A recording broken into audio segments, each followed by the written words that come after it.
नमस्ते। आज हम एक बहुत ही जानी पहचानी सी बच्चों की कविता के पीछे की दुनिया में झांकने वाले हैं। एक ऐसी धुन जो हम सब ने सुनी है, गुनगुनाई है, पर क्या कभी सोचा है कि इसके शब्दों में क्या छिपा है? चलिए आज मिलकर इसी कहानी को समझते हैं। कालू मदारी आया। बस यही दो शब्द, और इन दो शब्दों से ही ना एक पूरी की पूरी दुनिया आंखों के सामने आ जाती है। ये सिर्फ एक लाइन नहीं है, ये तो एक तरह का बुलावा है, एक ऐसी कहानी का जो सुनने में जितनी सीधी लगती है असल में उतनी है नहीं। तो सवाल यही उठता है, क्या ये बस एक बच्चों का गाना है या फिर हमारी संस्कृति का एक ऐसा पन्ना है, एक ऐसी झलक है जो अब धीरे धीरे धुंधली पड़ती जा रही है। चलिए देखते हैं कि इस सीधी सादी कविता की लाइनों के बीच में आखिर छिपा क्या है। तो देखिए, हर कहानी की तरह इस कहानी की भी शुरुआत होती है इसके किरदारों से। तो चलिए फिर सीधे कहानी के सेंटर में चलते हैं और मिलते हैं कालू और उसके बड़े ही खास साथी से। तो सबसे पहला सवाल, ये मदारी आखिर है कौन? देखिए, मदारी सिर्फ एक परफॉर्मर नहीं है, वो अपने आप में एक चलती फिरती परंपरा है, एक ट्रेडिशन है। ये वो लोग थे जो गांव-गांव, गली-गली घूमकर अपनी कला से और हाँ, अपने जानवर साथियों के साथ माहौल में जान डाल देते थे।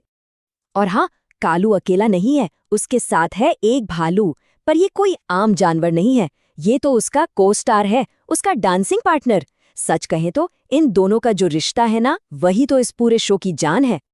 और ये कोई बंद कमरे का शो तो है नहीं। कविता में क्या कहा गया है? लगी भीड़ लगी। मतलब वो जो एक एक्साइटमेंट होती है ना, उसे महसूस किया जा सकता है। ये एक खुला न्योता है सबके लिए, एक ऐसा तमाशा जो पूरे के पूरे मोहल्ले को खींच लाता है। और इस भीड़ में कौन कौन है? राजू भी आया, पूजा भी आई, यश भी आया। ये सिर्फ नाम नहीं है, ये तो उस दौर के बचपन की एक झलक है। एक ऐसा एंटरटेनमेंट जो किसी स्क्रीन पर नहीं, बल्कि सबके सामने, सबके बीच होता था। और इसी वजह से ये लोगों को एक दूसरे से जोड़ता भी था। तो ठीक है, हमारे किरदार तैयार हैं, ऑडियंस भी जमा हो चुकी है। अब वक्त है शो को शुरू करने का और देखने का कि वो आवाज, वो ताल और वो डांस का जादू आखिर है कैसा। जरा सुनिए, डम डम डम, ये सिर्फ आवाज नहीं है, ये तो शो की हार्ट बीट है। एक ऐसी धुन जो पूरे माहौल में एक जोश भर देती है। सबको पता चल जाता है कि तमाशा अब शुरू होने वाला है। और ये आवाज आ कहाँ से रही है? ये है डमरू की आवाज। जी हाँ, वो छोटा सा ड्रम।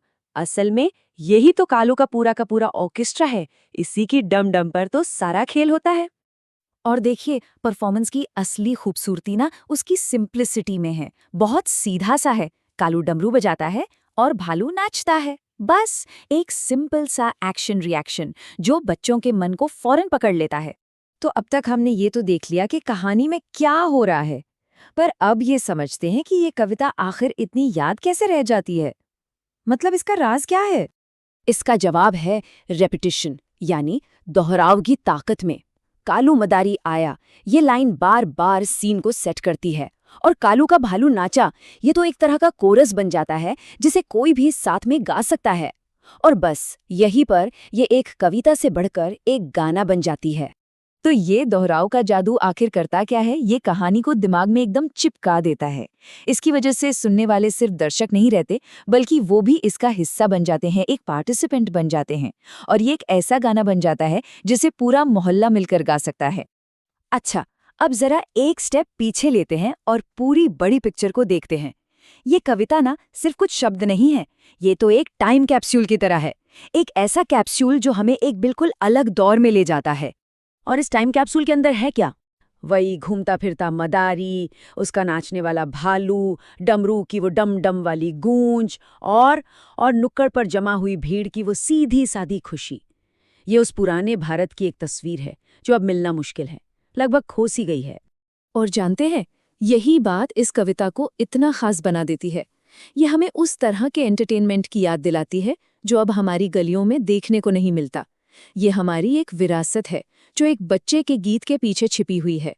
एक ऐसी दुनिया की याद जो वक्त के साथ काफी बदल गई है। तो अगली बार जब भी कोई ऐसी बच्चों की कविता कानों में पड़े ना, तो एक पल के लिए जरूर रुकिएगा और सोचिएगा कि इन सीधे साधे शब्दों के पीछे कौन सी दुनिया छिपी हो सकती है, क्योंकि क्या पता हर ऐसी कविता में हमारी संस्कृति का कोई ना कोई टुकड़ा छिपा हो, बस इस इंतजार में कि कोई उसकी कहानी को सुने।